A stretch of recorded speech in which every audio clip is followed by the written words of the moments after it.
Hello my dear friends and students. Aji moi video tut class 10 maths or chapter 1 or exercise 1.2 question number 4, 5 আৰু 6 এই তিনিটা question এই ভিডিওতে কৰাম আৰু ছাত্ৰছাত্ৰী সকল ইয়াৰ আগৰ সকলো কিটা question সকলো কিটা exercise আৰু ইয়াৰ আগৰ chapter revision আৰু পৰৱৰ্তী chapter বহুত কিটা কৰাই দি দিছো যিকিটা লিংক তোমালোকে এই ভিডিওটোৰ descriptionত পাই যাবা চাই লবা এতে সোৱা question number 4 2 সোৱা question কি কৈছে দিয়া আছে গখাও 306,657 equal 9 মানে এই 306 আৰু 657 গখাও দিয়া আছে 9 লসাগু 306 657 উলোৱা মানে ছাত্ৰছাত্ৰীসকল এই দুইটা সংখ্যাৰ গখাও দিয়া আছে 9 আমি লসাগু উলাব লাগে তেনল ছাত্ৰছাত্ৰীসকল মই ইয়াতে লিখি ৰাখিছো দিয়া আছে সংখ্যা দুটা কোন দুটা এই দুটা 306 আৰু 657 আৰু ইয়াৰ গখাও দিয়া আছে 9 লসাগু উলাব লাগে তেনলে ছাত্ৰছাত্ৰীসকল এনেকুৱা গখাও দিয়া থাকিলে লসাগু কেনেকুৱা ওলাও চাই লোৱা এতে ছাত্ৰছাত্ৰীসকল কোৱেশ্চন নম্বৰ 2 যেতিয়া আমি কৰিছিলো তেতিয়া আমি দুটা সংখ্যাৰ লসাগু আৰু গখাও ওলাইছিলো আৰু আমি ভেৰিফাই কৰিছিলো যে সংখ্যা দুটাৰ পূৰণফল যিমান হয় এই সংখ্যা দুটাৰ লসাগু আৰু গখাও পূৰণ কৰি সমান হয় তেনলে ছাত্ৰছাত্ৰীসকল এইটো চিৰসত্য তেনলে এই কথাৰ ওপৰত আমি বেছ কৰি প্লাই আমি ইয়াৰ পৰা লসাগু তোলাম সো ইয়াতে আমি লিখি দিম আমি জানো যে সো লিখিছো আমি জানো যে আমি কি জানো সো লসাগু ইনটু গখাও ইকুৱেল কি সংখ্যা দুটাৰ গুণফল এতে ছাত্ৰছাত্ৰীসকল এই বস্তুটো আমি জানো যে লসাগু আৰু গখাও পূৰণ কৰিলে যিমান হয় আৰু এই লসাগু আৰু গখাও যিটো দুটা সংখ্যাৰ হ'ব সেই দুটা সংখ্যাকো পূৰণ কৰিলে সিমানে হয় এতিয়া আমি ইয়াৰ পৰা এই লসাগুটো ওলাই লম এটা লসাগু নাই গতিকে লসাগুৰ ঠাইত মই লসাগু যেনেকুৱা আছে তেনেকুৱা ৰাখিম লসাগু আৰু পূৰণ হৈ আছে গখাও আৰু গখাওৰ ঠাইত আমি গখাওৰ ভ্যালু 9 পাইছো এই 9 টো দি দিম আৰু ইকুৱেলত আছে সংখ্যা দুটাৰ গুণফল সংখ্যা দুটা কি এটা হৈছে 306 পূৰণ গুণফল মানে পূৰণ আনটো হৈছে 657 657 এতে ছাত্ৰছাত্ৰীসকল আমাৰ লাগে কি লসাগু গতিকে লসাগু ৰাখিম ইয়াতে আৰু 9 টো লসাগুৰ লগত কি হৈছে পূৰণ হৈ আছে হেতু সাইডত গলে হৰণ হৈ যাব মানে এইখিনি তলত কৈ বহিব এনেকুৱা 306 into 657 divided by 9 সো ইয়াতে পূৰণ হৈ আছিল এতিয়া হৰণ হৈ বহিছে এতিয়া সো ইয়াতে আমি কটাকটি কৰিব পাৰিম মই দেখি আছো 3 ৰে গৈ আছে দুইটা সংখ্যা 3 ৰে কাটো সোৱা 3 দিন হয়ত কেইবাৰ 3 বাৰ আৰু 3 দি 3 তে বাৰ 0 0 বাৰ আৰু 6 কেইবাৰ দুবাৰ এতিয়া আকৌ 3 ৰে গৈ আছে 3 দি 3 তে বাৰ আৰু 10 কেইবাৰ 3 3 গুণ 9 এটা 10 আছে মানে এক বেছি 1 আৰু 2 12 12 কেইবাৰ 4 বাৰ এতিয়া ছাত্ৰছাত্ৰীসকল ইকুৱেলত আছে কিমান লসাগু লসাগুটো দি দিও লসাগু আৰু ইয়াতে বাকি থাকিল কি তলত সোৱা 1 ৰৈছে তলত একৰ কোনো ভ্যালু না থাকে ওপৰত কিমান 34 into 57 34 থাকি গল কটাকটি কৰি পেলাই আৰু পূৰণৰ হিচাপত আছে 657 657 এটা ছাত্ৰছাত্ৰীসকল এই দুইটা সংখ্যা পূৰণ কৰিলে আমাৰ লসাগুটো ওলাই যাব তেনেহলে ইয়াতে লিখো লসাগু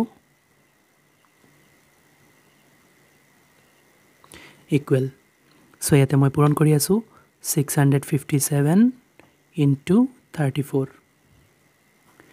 এতে ছাত্ৰছাত্ৰীসকল ইয়াতে মই 34 আৰু 657 পূৰণ কৰিছো আৰু পূৰণ কৰি প্লাই ওলাইছে আমাৰ 22338 তেনেহলে ইয়াতে বহুৱাই দিও 22338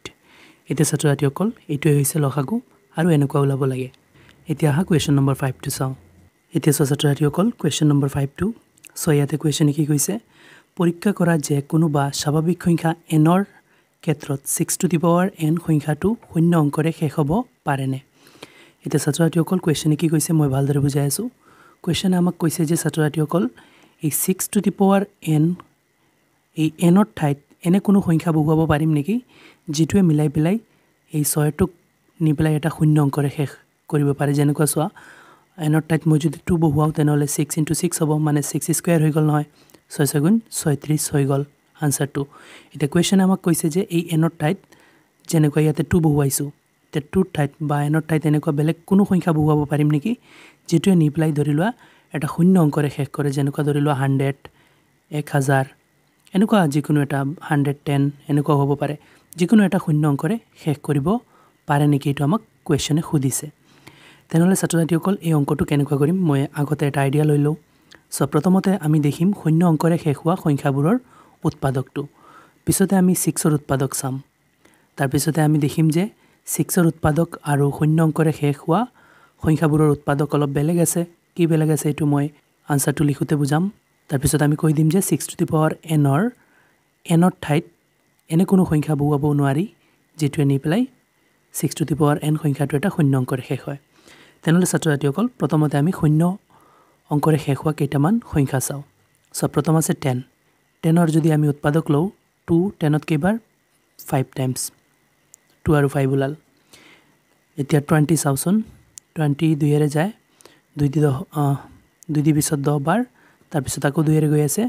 2 দি 10 5 বাৰ এটো এটা হৈছে এতিয়া মই 100ক চাও সো 2 দি 100ত কেইবাৰ 50 বাৰ তাৰ পিছত 2 দি 50ত আকৌ 25 বাৰ তাৰ পিছত 5 এৰে যাব 5 দি 5 বাৰ এনেকুৱা ছাত্ৰ-ছাত্ৰীসকল তোমালোকে আৰু কিছুমান শূন্য অংকৰে শেষ হোৱা সংখ্যাবোৰৰ উৎপাদক লবা উৎপাদক লৈ পেলাই এটা বস্তু তোমালোকে কমন দেখিবা কি সব কিটা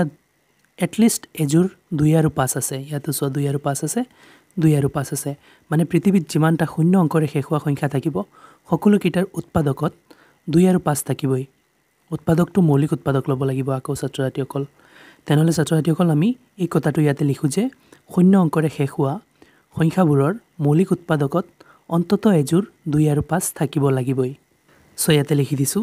শূন্য অংকৰে শেষ হোৱা সংখ্যাবোৰৰ মৌলিক উৎপাদকত অন্তত এজুৰ 2 আৰু 5 থাকিব লাগিব যেনেকৈ ইয়াতে আমি চেক কৰি চাইছো তোমালোকে আৰু 2 এটা চেক কৰি চাবা এতিয়া আমি ছাত্ৰ-ছাত্ৰীসকল এই 6 টু দি পাৱাৰ n ৰ 6ৰ উৎপাদক চাম তেনেহলে ছাত্ৰ-ছাত্ৰীসকল 6 টু দি পাৱাৰ n টো মই লিখিলো ইয়াতে আৰু 6ৰ উৎপাদক লম 6ৰ উৎপাদক কি হ'ব পাৰে ছাত্ৰ-ছাত্ৰীসকল চাই লোৱা 2 দি যায় 3 বাৰ 3 এটা মৌলিক সংখ্যা আৰু না যায় তেনেহলে 6ৰ উৎপাদক হৈছে 2 * 3 6ৰ ঠাইত লিখি ললো 2 * 3 পাৱাৰ 10 আছে ইয়াতো পাৱাৰ 10 লিখি ললো এতিয়া ছাত্ৰ-ছাত্ৰীসকল তোমালোকে চোৱা শূন্য অংকৰে শেষ হোৱা সংখ্যাবোৰৰ মৌলিক উৎপাদকত 2 আৰু 5 থাকিব লাগে ইয়াতে চোৱা 2 আৰু 3 আছে 2 আছে কিন্তু 5 নাই গতিকে এই 6 টু দি পাৱাৰ n ৰ ঠাইত এনে কোনো সংখ্যা বহুৱাব নোৱাৰি যেটোৱে নি পেলাই 6 টু দি পাৱাৰ n সংখ্যাটোক শূন্য অংকৰে শেষ কৰে এইখিনি কথা ইয়াতে লিখি দিও ছাত্ৰ-ছাত্ৰীসকল লিখিছো 6ৰ উৎপাদকত 2 আৰু 3 আছে কিন্তু 5 নাই এতিয়া 5 নাথাকিলে তো শূন্য অংকৰে শেষ নহব অকল 2 থাকিলে নহয় তেনেহলে কি কাৰণে আমি লিখি দিম এতেকে 6 টু দি পাৱাৰ n ৰ ঠাইত এনে কোনো স্বাভাৱিক সংখ্যা বহুৱাব নোৱাৰি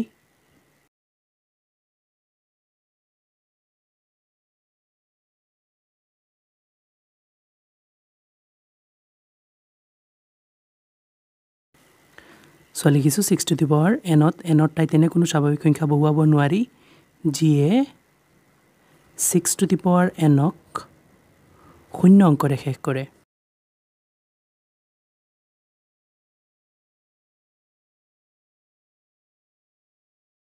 এয়া হৈ গৈছে ছাত্ৰ-ছাত্ৰীসকল এই কোৱেশ্চনটোৰ আনসাৰ এতিয়া ছাত্ৰ-ছাত্ৰীসকল ইয়াতে কোৱেশ্চন নম্বৰ 5 টো সমাপ্ত হৈছে এতিয়া হা কোৱেশ্চন নম্বৰ 6 টো চাও এতিয়া তাৰ পিছৰ কোৱেশ্চনটো চোৱা ছাত্ৰ-ছাত্ৰীসকল ইয়াতে কোৱেশ্চনে কৈছে যে 7 * 11 * 13 + 13 আৰু 7 * 6 * 5 * 3 * 2 * 1 + 5 সংখ্যা দুটা কিয় যৌগিক সংখ্যা ব্যাখ্যা কৰা এতিয়া ছাত্ৰ-ছাত্ৰীসকল ইয়াতে দুটা অংক দিয়া আছে এইটো এটা আৰু এইটো এটা এইবোৰ কিয় যৌগিক এইটো আমি ক'ব লাগে ব্যাখ্যা কৰি ক'ব লাগে এতিয়া ছাত্ৰ-ছাত্ৰীসকল আমি জানো যে দুটাতকে অধিক উৎপাদক থকা সংখ্যাবোৰ হৈছে যৌগিক সংখ্যা আৰু যিবোৰ উৎপাদক মাত্ৰ দুটা সেইবোৰ হৈছে মৌলিক সংখ্যা কোনবোৰ ছাত্ৰ-ছাত্ৰীসকল যেনেকুৱা 2 এটা মৌলিক সংখ্যা ইয়াৰ উৎপাদক কিমান 1 * 2 1 আৰু 2 আৰু এটা কথা ছাত্ৰ-ছাত্ৰীসকল মৌলিক সংখ্যাবোৰৰ উৎপাদক 1 আৰু নিজে সো দুটাই উৎপাদক থাকে এটা হৈছে 1 আৰু এটা নিজে আৰু এই দুইটাতকে বেলেগ কোনো উৎপাদক থাকে গলে যৌগিক সংখ্যা হয় যেনেকুৱা চোৱা 4ৰ উৎপাদকটো 1 আৰু 4 চোৱা 1 আৰু নিজে আছেই কিন্তু 2 * 2 তো 4 হৈ যায় গতিকে চোৱা দুটাতকে অধিক উৎপাদক হৈ গল নহয় 1 4 2 তিনিটা হৈ গল গতিকে এনেকুৱা সংখ্যা হৈছে যৌগিক সংখ্যা এতিয়া আমি অংকবোৰ কৰিম সো সলভ কৰি পেলাই দুটাতকে অধিক উৎপাদক দেখুৱাই দিম মানে 1ৰ বাহিৰে আৰু বহুত উৎপাদক আছে সেই কাৰণে এইবোৰ যৌগিক সংখ্যা হ'ব তেনেহলে চোৱা কেনেকুৱা কৰো প্ৰথমতে চোৱা ইয়াৰ পৰা মই কমন লৈ লম চোৱা এই তিনিটা পূৰণ হৈ আছে মানে ধৰিলো এটা ঘৰতে আছে আৰু প্লাসৰ সেই সেটো 13 আছে মানে হেতু অকলে ঘৰত আছে এতিয়া দুয়োটা ঘৰৰ পৰা মই 13 কমন লৈ লওঁ এতিয়া ইয়াতে থাকিব কিমান 7 * 11 প্লাস ইয়াৰ পৰা পুৰা 13 ওলাই গ'লে 1 থাকিব এতিয়া ক্যালকুলেট কৰো সো 13 টো ৰাখিলো ইফালে 7 11 পূৰণ কৰিলে 7 11 77 আৰু প্লাস 1 আছে তাৰ পিছত 13 টো ৰাখিলো 77 আৰু 1 প্লাস কৰিলে 78 হৈ যাব এতিয়া ছাত্ৰ-ছাত্ৰীসকল এই দুইটা সংখ্যা পূৰণ কৰি প্লাই যেটো সংখ্যা ওলাব হেতুটো যৌগিক হ'বই কাৰণ সোৱা এই দুইটা সংখ্যা পূৰণ কৰি প্লাই যেটো সংখ্যা হ'ব তাৰ এটা উৎপাদক 13 হ'বই তাৰ পিছত সোৱা 78 ক ভাঙিলে আৰু বহুত সংখ্যা হ'ব যেনেকৈ মই ইয়াতে 78 ক ভাঙুছুন 78 সোৱা 13 এটা মৌলিক সংখ্যাই দুইটা সংখ্যা পূৰণ কৰিলে যেটো সংখ্যা ওলাব তাৰ উৎপাদক এটা 13 থাকিবই কাৰণ 13 টো মৌলিক সংখ্যা এটো না ভাঙে আৰু এইখিনি চাও 2 দি যাব 7 ত কেইবাৰ 2 3 গুণ 6 1 থাকিল 18 18 2 9 গুণ 18 তাৰ পিছত আকৌ 3 ৰে যাব 3 3 তে এবাৰ আৰু 9 ত কেইবাৰ 3 বাৰ তেনলে এই 78 ৰ উৎপাদক হৈছে 2 * 3 * 13 এতে ছাত্ৰ-ছাত্ৰীসকল এই সংখ্যা কেইটা ক্যালকুলেট কৰি যি সংখ্যা ওলাইছে সেই সংখ্যাটোৰ উৎপাদক হৈছে 13 * 2 * 3 * 13 দুটাতকৈ অধিক হৈ গল নহয় 1 তো এটা থাকেই তেনলে ইয়াতে লিখো এই সংখ্যাটো যৌগিক কাৰণ কি সো ইয়াৰ উৎপাদক দুটাতকৈ অধিক এটোই কাৰণ তেনলে ইয়াতে লিখি দিও এই কথাখিনি সো ছাত্ৰ-ছাত্ৰীসকল লিখি দিছো এই সংখ্যাটো আৰু লিখি লগত লিখিছো সংখ্যাটো যৌগিক কাৰণ ইয়াৰ মৌলিক উৎপাদক দুটাতকৈ অধিক এনেদৰে আমি এই পাৰ্টটো কৰিম চাই লোৱা সো দিয়া আছে 7 * 6 * 5 * 3 * 2 * 1 + 15 এইখিনি বেলেগ বস্তু ইয়াতে সো এইটো 15 নহয় ইয়াতে 5 আছে এইটো 5 হ'ব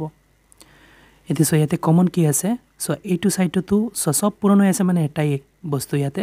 আৰু প্লাস আছে মানে প্লাসটো সেই সাইড বেলেগ সাইড ধৰিলো এই গুটেখিনি এটা ঘৰত আৰু প্লাসটো ধৰিলো পাৰ্টিশন দি দিছে পাৰ্টিশন দি প্লাই হেতু ঘৰক সেপাৰেট কৰি দিছে আৰু দুইটা ঘৰত মই 5 5 কমন দেখি আছো 5 টো কমন লৈ ললো বাকি থাকিল কি এই ঘৰত 5 এৰি প্লাই সব থাকিল যেনেকুৱা সোৱা 7 * 6 * 3 * 2 * 1 প্লাস হেইসেটত সব 5 আছিল 5 টো কমন লৈ গলো একো নাই মানে 1 থাকিল এতে ক্যালকুলেট কৰো 5 ৰ 5 টো ৰাখো এতে এইখিনি পূৰণ কৰো 7 6 গুণ 42 42 3 গুণ 42 * 3 3 2 গুণ 6 3 4 গুণ 12 6 মান লৈকে পাইছো 126 তাৰ পিছত 2 আছে পূৰণ হয় 2 টো পূৰণ কৰো 2 6 গুণ 12 2 হাততে থাকিলে 2 2 গুণ 4 আৰু হাতৰেকে 5 আৰু ইফালে 2 গুণ 2 তাৰ পিছতে 6 মান লৈকে 252 পাইছো তাৰ পিছত 252 1 গুণ 252 এই হ'ব তাৰ পিছতে লগতে 1 যোগ হৈ আছে এতিয়া সো 5 * 252 + 1 253 হৈ যাব এতিয়া ছাত্ৰ-ছাত্ৰীসকল এই সংখ্যা দুটা পূৰণ কৰি প্লাই যেটো সংখ্যা ওলাব তাৰ উৎপাদক এটলিষ্ট 5 আৰু 253 হ'বই আৰু লগতে 1 হ'ব তেনলে ছাত্ৰ-ছাত্ৰীসকল মই আৰু ভাঙাই নাই মই এনেকৈ ৰাখি দি আছো 5 * 253 * 1 সো দুটাতকৈ অধিক হৈ গল নহয় সো 1 টো সকলো সংখ্যাৰ উৎপাদকত থাকে আৰু এই সংখ্যা দুটা পূৰণ কৰি প্লাই 5 টো উৎপাদক হ'বই কাৰণ 5 আৰু এইটোৱে মিলি প্লাই হ'ব আৰু এইটো নিজে হ'ব তেনলে দুটাতকৈ অধিক হৈ গল গতিকে এই সংখ্যাটো এটা যৌগিক সংখ্যা তোমালোকে চালে এইটো চেক কৰিবা ভাঙে নেকি ভাঙিলেও হ'ব না ভাঙিলেই এনেকৈ থাকক কাৰণ ইয়াতে দুটাতকৈ অধিক হৈ গৈছে তো যৌগিক সংখ্যা প্ৰমাণ হৈ গৈছে তেনলে এই কথাখিনি ইয়াতো আকৌ লিখি দিও সো ছাত্ৰ-ছাত্ৰীসকল লিখি দিছো এই সংখ্যাটো ইয়াতে আকৌ লিখিছো লিখি প্লাই কৈছো যে সংখ্যাটো যৌগিক কাৰণ লিখিব লাগিছিল ইয়াতে কাৰণ হ'ব কাৰণ ইয়াৰ মৌলিক উৎপাদক দুটাতকৈ অধিক এতে ছাত্ৰ-ছাত্ৰীসকল ইয়াতে অংকটো সমাপ্ত হৈছে আৰু ভিডিওটো সমাপ্ত হৈছে আশা কৰো তোমালোকে তিনিটা কোৱেশ্চন ভালদৰে বুজিব পাৰিছা আৰু কোনো কোৱেশ্চনত যদি বুজাত অসুবিধা হয় মোক কমেন্টত জনাবা ভিডিওটো ভাল লাগিলে লাইক এণ্ড শেয়াৰ কৰিবা চেনেলটো সাবস্ক্ৰাইব কৰি দিবা থ্যাংক ইউ